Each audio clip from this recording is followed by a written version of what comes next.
If you've worked on a construction project for more than about 5 minutes, you've probably heard someone say, "Just raise an RFI." But what is an RFI? Who answers it? And what do you do with the answer? RFI stands for Request for Information. It's a formal way of asking for clarification about information required to complete the work. That information might relate to drawings, specifications, design documentation, contract documents, or site conditions. Say the drawing shows a door in one location, but the electrical drawing shows a switchboard exactly where that door is supposed to go. You can see switchboard SB2 occupying the same area. The RFI might say, "Architectural drawing A210 shows door D04 in the same location as switchboard SB2. Please confirm which arrangement is correct." An RFI should ask a specific question that somebody can actually answer. Construction projects contain enormous amounts of information: architectural, structural, mechanical, electrical, hydraulic, and civil, coming from dozens of different organizations. Maybe 2 drawings conflict. Maybe a dimension is missing.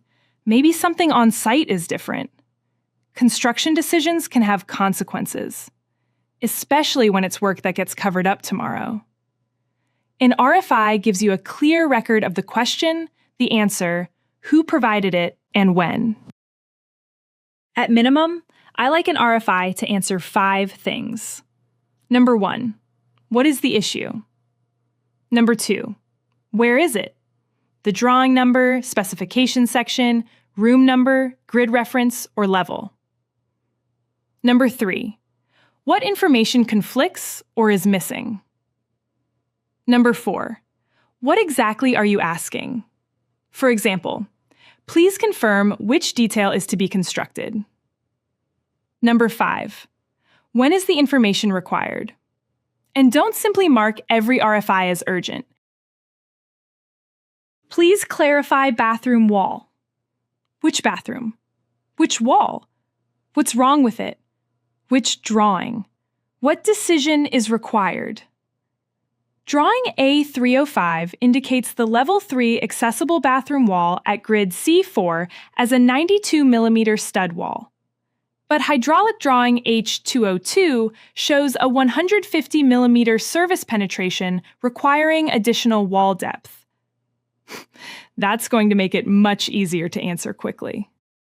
A contractor might submit an RFI to the superintendent, project manager, architect, engineer, or contract administrator. Under many contracts, that person is the superintendent. What you don't want to do is fire the same RFI at 10 different people and hope somebody answers it. You want clear ownership, someone responsible for coordinating the response. And before you raise it at all, check whether the information already exists. An unnecessary RFI creates work for everyone. The first thing you want to do is log it. RFI-001, RFI-002, and so on.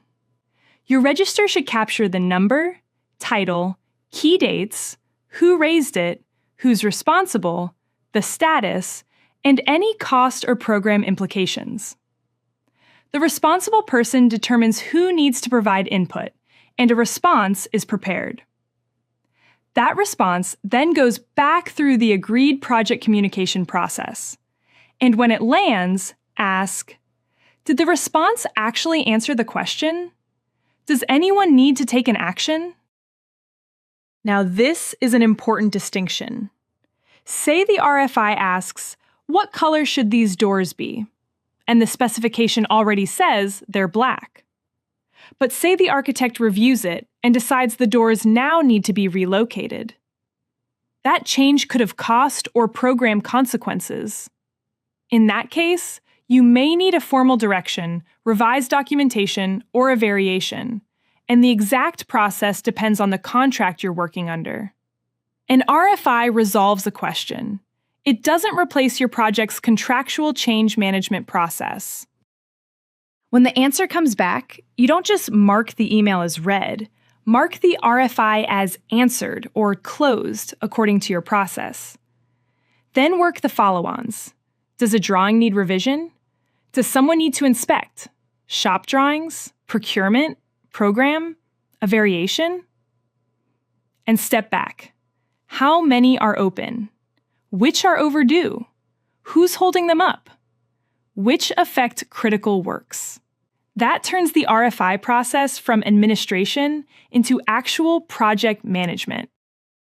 Before we wrap up, the mistakes I see repeatedly. Vague RFIs. 5 unrelated questions in one RFI. Using RFIs instead of reviewing the documentation. Not saying when the response is needed, and answering RFIs but never closing the loop. And finally, don't let RFIs live entirely inside people's inboxes. Use a proper register. So, an RFI is a formal construction project process used to resolve missing, conflicting, or unclear information. A good RFI explains the issue, references the documentation, identifies the location, asks a clear question, and explains when the answer is required. The goal isn't to have lots of RFIs. The goal is to resolve uncertainty efficiently so the project can keep moving.